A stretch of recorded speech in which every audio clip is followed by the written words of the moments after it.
Madrak the Great Chieftain.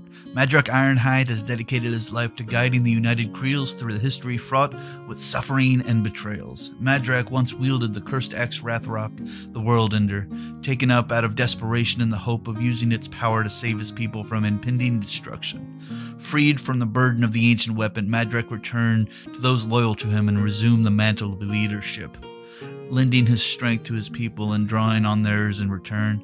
The Battle of the Bloodstones in 609 AR nearly saw Madrak's people destroyed despite the defenses they had built to protect their village in the desert south of the Iozan Peaks. Yet Madrak prevailed by drawing on Rathrock's power, surrendering himself at last to the weapon. This harrowing choice nearly brought the Devourer Worm into the world, yet also freed Madrak from his burden. In the aftermath of this battle, and seeing nothing for them in the west, Madrak took his people on the great pilgrimage to the southeast to find them a new home. In the lands of Al'Tyr, Madrak seeks to reconcile old Trollkin traditions with modern and disciplined armed forces. To this new land, the once displaced Creels brought many relics of their past. Among them is the Shield of Valar, that once protected the legendary Taluk warrior Grindar. Thought to have been lost in the battles against the Orgoth, this artifact is now wielded by Madrak Ironhide and symbolizes his path as a leader who has stepped from the past to seize the future. Shield in hand, he stands as a bulwark against any who would threaten the Creels in their new home. Al'Tyr has presented its own host of problems for the Trollkin, as the threats of the old world has been replaced by those of the new. Cunning beast and indigenous jungle tribes have contested with Madrak and his people as they fight to build a new home for themselves. Now settled with his mate Kargas and his young son Dag, Madrak hopes that he will have the chance to preserve the lasting legacy of his Kith and Creels. So yeah, this Madrak form, he takes all of the cool parts about his original forms and pulls him up to 11, making him not only great melee warcaster, but also a great warcaster or warlock, and promoting protection of his people. But let's read over his Mark 3 to Mark 4 stuff, and then you can see what all epicness that he has gone up to in Mark 4.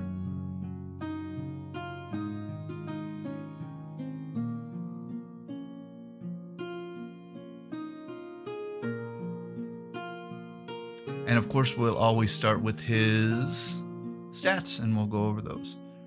Alright, so he dropped back down to a Mat 7 because he's no longer being jacked up by that old cursed axe that he carried. So he's a Mat 7. His rat went up to a 7, so now he's better at throwing stuff.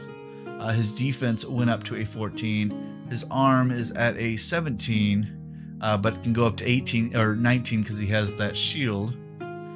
His fury is now a 6 because he's not being tainted by worry anymore. He's just in a protector mode. He still has his tough, and he has dual wield, so he can make both ranged and melee attacks in the same activation without any kind of issues there. Alright, and let's go over his abilities, which I feel like his abilities are better. It gives him a lot more stuff than his Mark 3 abilities. But one thing he lost was a Field Marshal Shield Guard, so he no longer gives his War Beast or Warjack Shield Guard, which is fine. He actually got Attuned Spirit, so he can cast, once per activation, he can cast an Animus for free, which I feel like that kind of takes up that. His Protective Aura has been simplified, and now it costs nothing, so his Protective Aura is still a range 8, so everybody within 8 inches of him, all friendly faction models within 8, gain a +2 armor. That's it. You don't have to pay any more fury for it. You don't have to pay anything for it. It's automatic, always going. And for Trollkin, +2 armor is a godsend. So, yeah, keep that up. And then he still has Righteous Vengeance. So, if a friendly faction warrior model was destroyed while within 5 of this model, he can move 3 inches, make 1 basic attack during the maintenance phase. So, you still got that. He himself still has Shield Guard, so he can take a hit for anybody within 3 inches of him that's shot at, so he still got that. And then in Mark 4, they gave him back Tactician, So it allows everybody within 10 of him to ignore friendly faction models, or friendly models, not friendly faction, friendly models when determining line of sight, and they can advance through each other without being impeded. So yeah, so he is making Trollkin warrior models even better. And yeah, he makes everybody a little bit better. So, and then his weapons are of course his thrown spear. So it's a range 8 rat 7 now, thank goodness, and a POW 14. So basically his weapons just got a slight nerf to them as far as damage goes. So that's just how it is.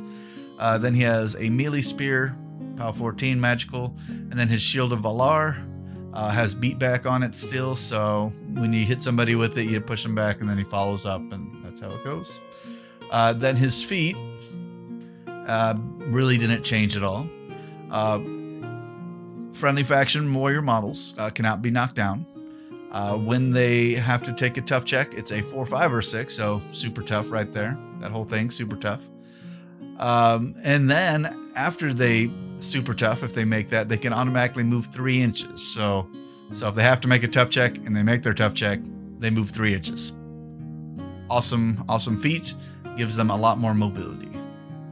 One of the biggest changes for this guy, outside of all the changes that we've already seen, is his spell list has been changed up quite a bit from his Mark 3 to Mark 4, and he has 1 less spell slot. So let me go over what he got, or let me go over what he lost first.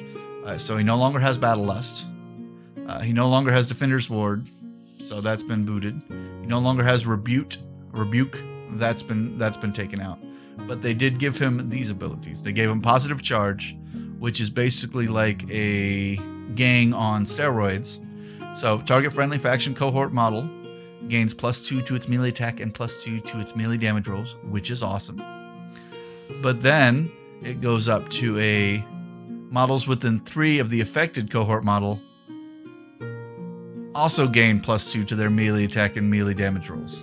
So, and since this spell is only a cost 2, you can dump this onto a couple of your war beasts and then give everybody within 3 inches of that cohort model a +2 to their melee attack and melee damage rolls. And you see how that can compound on each other pretty dang scarily. So yeah, Positive Charge, great spell.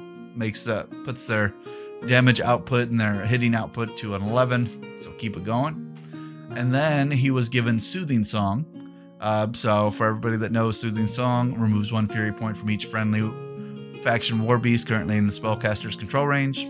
For one fury, you just dump it, so you can push your war beast even farther than normal. And then he still has Spell Piercer, which is one of the spells he had in Mark 3. While in the spellcaster's control range, weapons of friendly faction models gain Blessed and damage type magical. And for everybody that doesn't know, a Blessed removes any armor or defense buffs that are magically put on your enemies. So yeah, you're just hitting whatever their stat says if it was up by a spell. So although if they're still behind cover, they're still behind cover. But if they have like some kind of armor buff or whatever from a spell, or I think it's spell or animus, but you'll have to check that yourself.